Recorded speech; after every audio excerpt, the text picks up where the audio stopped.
নমস্কার, কেমন আছেন আপনারা? আজকে আবারও একটা ইনফরমেটিভ ভিডিও নিয়ে এসেছি। যারা বারুইপুরে বা সোনারপুরে থাকো নিশ্চয়ই চেনো নতুন বাইপাসের পাশ দিয়ে যেই খালটা গেছে, সেই খালটিকে। আজ তোমাদের ওই খাল সম্পর্কে যেমন ভৌতিক কিছু ঘটনা বলবো, তেমনই বলবো এর ইতিহাস। ভীষণ ইন্টারেস্টিং হতে চলেছে ভিডিওটা। চলো শুরু করা যাক। বারুইপুরের এই খাল বা আদিগঙ্গার ইতিহাস বেশ আকর্ষণীয়।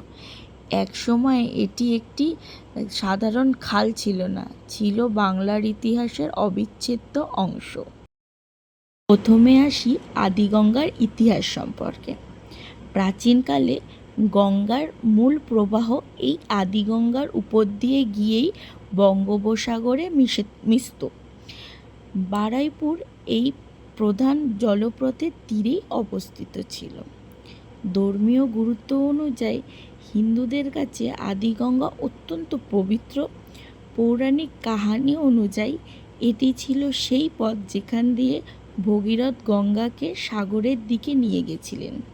কিন্তু কালক্রমে প্রায় কয়েকশো বছর আগে প্রাকৃতিক কারণে গঙ্গার মূল প্রবাহ পদ্মা ও হুগলির দিকে সরে যাওয়ায় এই আদিগঙ্গা প্রাণশক্তি হারিয়ে কালক্রমে খালে পরিণত হয়।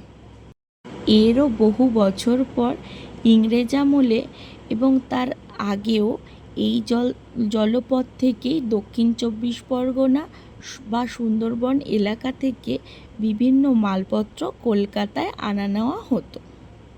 বারুইপুরের পিয়ারা বাগান ও কৃষিকাজে সেচের জন্য এই খালের জল বিশাল বড় ভূমিকা বহন করে। এরপরে আসি আরেকটা আকর্ষণীয় কারণে, যেটা হলো নীলকুঠির সঙ্গে যোগসূত্র। হ্যাঁ, আমাদের এই বারুইপুর একসময় ছিল নীল চাষের বড় কেন্দ্র। এই খালের তীরেই বহু নীলকুঠি ছিল। কথিত আছে সাহেবরা এই খালের পথ থেকে নীল ভর্তি করে নৌকা কলকাতায় পাঠাতেন। আজও খালের পাড়ে ধবধবি বা পার্শ্ববর্তী এলাকায় পুরনো নীলকুঠির ধ্বংসাবশেষের চিহ্ন পাওয়া যায়। এছাড়াও মহাপ্রভু শ্রী চৈতন্যদেব যখন নীলাচল বা পুরী যাচ্ছিলেন, তখন তিনি এই আদিগঙ্গার পথই অনুসরণ করেছিলেন। বারুইপুরের কাছে আতিসারা নামক গ্রামে তিনি যাত্রাবিরতি করেছিলেন বলেও জানা যায়। এই কারণে এই খালের তীরে মহাপ্রভুর পদধূলি পাওয়ায় স্থানীয়দের কাছে এই খালের গুরুত্ব যথেষ্ট। ইতিহাসবিদদের মতে কয়েকশো বছর আগেই এই খালের পাশেই ছিল ধামরাই নামে এক সমৃদ্ধশালী বন্দর।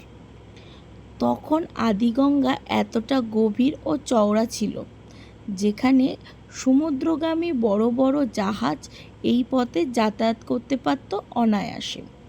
আজ সেখানে সরু খাল দেখা যায়। একসময় এটি ছিল সমুদ্রের নোনা হাওয়ার কেন্দ্র। এছাড়াও আরেকটা ইন্টারেস্টিং জিনিস হলো, লোকমুখে প্রচলিত আছে এই খালের গহ্বর থেকে নাকি বহু গুপ্তপথ রয়েছে বা সুড়ঙ্গ রয়েছে, যেখান থেকে জমিদাররা বিপদে পড়লে যাতায়াত করত। এর কোনো বৈজ্ঞানিক প্রমাণ কিন্তু মেলা ভার। এরপরে আসি ভৌতিক কাণ্ডে। এই খালকে ঘিরে রয়েছে অনেক রকম ভৌতিক ঘটনা, যা আমি তোমাদেরকে শোনাবো পরবর্তী ভিডিওয়ে। তাহলে ভিডিওটা কেমন লাগলো অবশ্যই কিন্তু আমাকে জানাবেন। আর এই ধরনের ইনফরমেটিভ ভিডিও দেখার জন্য তাতান মামার খেলাঘরকে সাবস্ক্রাইব করে দেবেন। বাকি ভিডিওটা খুব শীঘ্রই তোমাদের কাছে আসছে, যেখানে থাকবে বেহুলা লক্ষিন্দরের এবং ভৌতিক কিছু ঘটনারও মেলবন্ধন। তাহলে সবাই ভালো থাকবে, সুস্থ থাকবে, সাবধানে থাকবে। আর ভিডিওটা যদি ভালো লাগে তাহলে একটা লাইক ও কমেন্ট করবে।